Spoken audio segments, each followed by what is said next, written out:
যুক্তরাষ্ট্র ও ইরানের মধ্যে একটি যুদ্ধ শুরু হলে কি ঘটতে পারে তা কেবল উদ্বেগের বিষয় নয়, বরং বিশ্ব রাজনীতির অন্যতম ভয়াবহ বিপর্যয়ের সম্ভাবনা। সম্প্রতি ইসরায়েল ইরানের পারমাণবিক স্থাপনাগুলোতে আকস্মিক হামলা চালিয়েছে। ইসরায়েলের প্রধানমন্ত্রী বেনিয়ামিন নেতানিয়াহু দাবি করেছেন, ইরানের পারমাণবিক হুমকি সম্পূর্ণ বন্ধ করতেই এই হামলা চালানো হয়েছে। কিন্তু বাস্তবতা বলছে ভিন্ন কথা। বরং এই হামলা মধ্যপ্রাচ্যের রাজনৈতিক স্থিতিশীলতাকে এক ভয়াবহ সংকটের মুখে ঠেলে দিয়েছে, এবং যার ফলে সবচেয়ে বড় ক্ষতির মুখোমুখি হতে পারে যুক্তরাষ্ট্র। গত শুক্রবার এই হামলা এতটাই আকস্মিক ছিল যে মাত্র কয়েক ঘন্টা আগে যুক্তরাষ্ট্রের স্টেট ডিপার্টমেন্ট মধ্যপ্রাচ্য থেকে প্রায় 40,000 সেনা ও দূতাবাস কর্মী সহ আমেরিকান নাগরিকদের নিরাপদে সরিয়ে নেওয়ার পরিকল্পনা শুরু করে। এই অপ্রস্তুত পরিস্থিতি প্রমাণ করছে, ইসরায়েল সম্ভবত তাদের সবচেয়ে বড় মিত্র যুক্তরাষ্ট্রকেও যথেষ্ট সময় বা পূর্ব সতর্কতা দেয়নি। ফলে ওয়াশিংটন এখন সরাসরি ইরানি পাল্টা হামলার হুমকিতে রয়েছে। যুক্তরাষ্ট্র ইরান সম্পর্কের উত্তেজনা অবশ্য নতুন নয়। 1979 সালে ইসলামী বিপ্লবের পর থেকে দুই দেশের সম্পর্ক অবনতি হতে থাকে। এরপর থেকেই অর্থনৈতিক অবরোধ আর সামরিক হুমকি ছিল নিত্যদিনের ঘটনা। তবে বর্তমানে এই উত্তেজনা যে পর্যায়ে পৌঁছেছে তা অনেক বিশেষজ্ঞের মতে গত কয়েক দশকের মধ্যে সবচেয়ে খারাপ।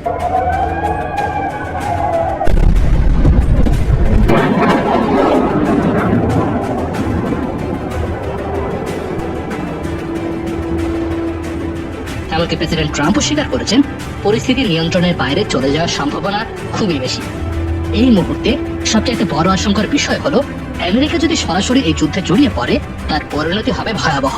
মধ্যপ্রাচ্যে আমেরিকার যুদ্ধের ইতিহাস আমাদের বারবার শিক্ষা দিয়েছে যে আগাম আঘাতের মাধ্যমে যুদ্ধ পরিস্থিতি নিয়ন্ত্রণের চেষ্টা আসলে কখনোই সফল হয়নি, বরং যুদ্ধের কারণে সেই অঞ্চল জুড়ে অরাজকতার সৃষ্টি হয়েছে এবং এক দেশের সমস্যা আর এক দেশে ছড়িয়ে পড়েছে। 2003 সালে ইরাকে আমেরিকার আগ্রাসন একটি বড় উদাহরণ। তখনও বলা হয়েছিল ইরাকের পারমাণবিক কর্মসূচি বন্ধ করতে হামলা চালানো হচ্ছে, কিন্তু বাস্তবে ইরাকে কোনো গণবিধ্বংসী অস্ত্র পাওয়া যায়নি।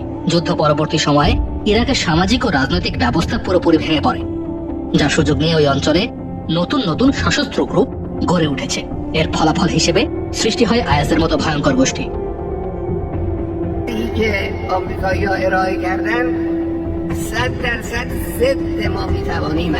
এই মুহূর্তে ইরান হচ্ছে মধ্যপ্রাচ্যের অন্যতম শক্তিশালী প্রতিরক্ষা ব্যবস্থার অধিকারী একটি দেশ। ইরানের রেভলিউশনারি গার্ডস IRGC এর প্রায় 1,90,000 সক্রিয় সদস্য ও বাসিজ নামের 10 লাখ সদস্যের আধা সামরিক বাহিনী রয়েছে।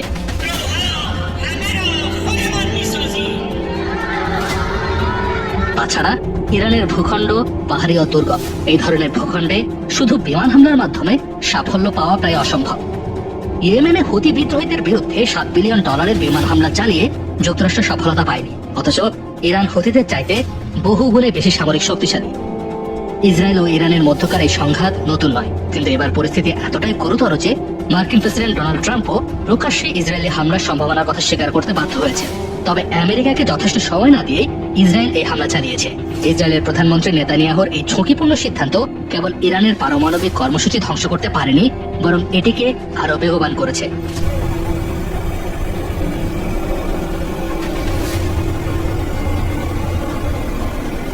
জাতিসংঘের আন্তর্জাতিক পারমাণবিক শক্তি সংস্থা IAEA এর তথ্য অনুযায়ী ইরানে বর্তমানে প্রায় 3,000 পারমাণবিক বিশেষজ্ঞ শুধুমাত্র ইস্পাহান কেন্দ্রেই কর্মরত রয়েছেন। এছাড়াও দেশটির বিভিন্ন অঞ্চলে আরো কয়েক হাজার গবেষক পারমাণবিক উন্নয়নে সরাসরি সম্পৃক্ত। ফলে হামলার মাধ্যমে এই কর্মসূচি পুরোপুরি বন্ধ করা অসম্ভব। বিশেষজ্ঞদের আশঙ্কা, এই যুদ্ধ মধ্যপ্রাচ্যে অস্ত্রের প্রতিযোগিতা ব্যাপকভাবে বাড়িয়ে দেবে। সৌদি আরব, তুরস্ক, মিশর, সংযুক্ত আরব আমিরাত সহ আরো অন্যান্য দেশও পারমাণবিক অস্ত্রের দিকে ঝুঁকতে পারে। ফলে পুরো অঞ্চল জুড়ে সৃষ্টি হতে পারে ভয়াবহ নিরাপত্তা সংকট। এছাড়া যুদ্ধে যুক্তরাষ্ট্রের সম্ভাব্য অর্থনৈতিক ক্ষতি নিয়েও রয়েছে আশঙ্কা। ব্রাউন ইউনিভার্সিটির এক গবেষণায় দেখা গিয়েছে, গত 2 দশকে আমেরিকার ওয়ার অন টেরর প্রকল্পে খরচ হয়েছে $8 ট্রিলিয়ন বেশি। ইরানের বিরুদ্ধে যুদ্ধ হলে এই ক্ষতির পরিমাণ আরো বহুগুণ বাড়তে পারে। ওদিকে ইসরায়েলের এই আকস্মিক হামলার পেছনে কেবল ইরানের পারমাণবিক কার্যক্রম ধ্বংস করার অভিপ্রায় ছিল না, বরং একটি সুপরিকল্পিত রাজনৈতিক উদ্দেশ্য লুকিয়েছিল। ইরানের বর্তমান শাসন ব্যবস্থায় আমূল পরিবর্তন আনা।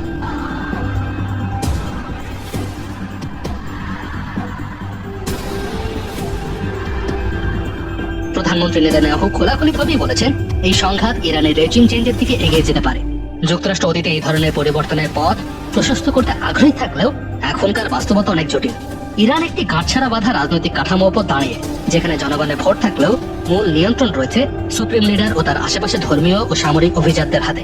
এই অভিজাতদের মধ্যে সবচেয়ে শক্তিশালী গোষ্ঠী হলো ইসলামিক রেভলিউশনারি গার্ড কর্পস বা আইআরজিসি। সামরিক শক্তি ছাড়াও তারা দেশের অর্থনৈতিক অনেক বড় অংশ নিয়ন্ত্রণ করে, এমনকি নিষেধাজ্ঞা এড়াতে গোপন বাজারও পরিচালনা করে থাকে বলে অভিযোগ রয়েছে। যদি যুদ্ধ পরিস্থিতিতে ইরানের ধর্মীয় নেতৃত্ব দুর্বল হয়ে পড়ে, তবে আইআরজিসি সবচেয়ে সম্ভাব্য শক্তি যাদের হাতে দেশ পরিচালনার ভার যেতে পারে। কিন্তু এই গোষ্ঠী পশ্চিমা বিরোধী এবং ইসরায়েল বিরোধিতায় আরো আগ্রাসী। কাজে নেতৃত্ব পরিবর্তনের পর ইরান থেকে যুক্তরাষ্ট্র বা ইসরায়েলের সঙ্গে বন্ধুত্বপূর্ণ সম্পর্ক প্রতিষ্ঠিত হবে এমনটা কল্পনা করা অবাস্তব। বরং নতুন করে একটি আরো অস্থির, যুদ্ধ করতে মুখিয়ে থাকা ও আত্মনির্ভরশীল ইরান আবির্ভূত হতে পারে, যা ইসরায়েল ও আমেরিকার আরো বড় মাথা ব্যথা হয়ে দাঁড়াতে পারে। বিশ্ব সম্প্রদায় এই যুদ্ধের বিপক্ষে। ইউরোপীয় ইউনিয়ন, রাশিয়া, চীন সহ বিশ্বের বহু দেশ যুদ্ধ এড়িয়ে সংলাপের মাধ্যমে সংকট সমাধানের আহ্বান জানিয়েছে। ফ্রান্সের প্রেসিডেন্ট ইমানুয়েল মাক্রো বলেছেন, বল প্রয়োগ করে ইরানের সরকার পরিবর্তনের চেষ্টা হবে কৌশলগত ভুল। জাতিসংঘের মহাসচিব আন্তোনিও গুতেরেস বলেছেন, নতুন একটি যুদ্ধ পুরো মধ্যপ্রাচ্যকে ভয়াবহ মানবিক সংকটে ঠেলে দিতে পারে। صدایی که شنیدید فضای غبارآلوده استدیو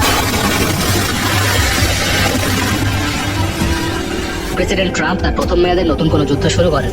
এটিকে তিনি তার অন্যতম অর্জন হিসেবে দাবি করেন। সুতরাং তার উচিত হবে যুদ্ধ এড়িয়ে কূটনৈতিক পথে সমস্যার সমাধানের জন্য শক্তিশালী ভূমিকা নেওয়া। পৃথিবীর ইতিহাস বলছে, যুদ্ধ কখনো শান্তি আনতে পারে না।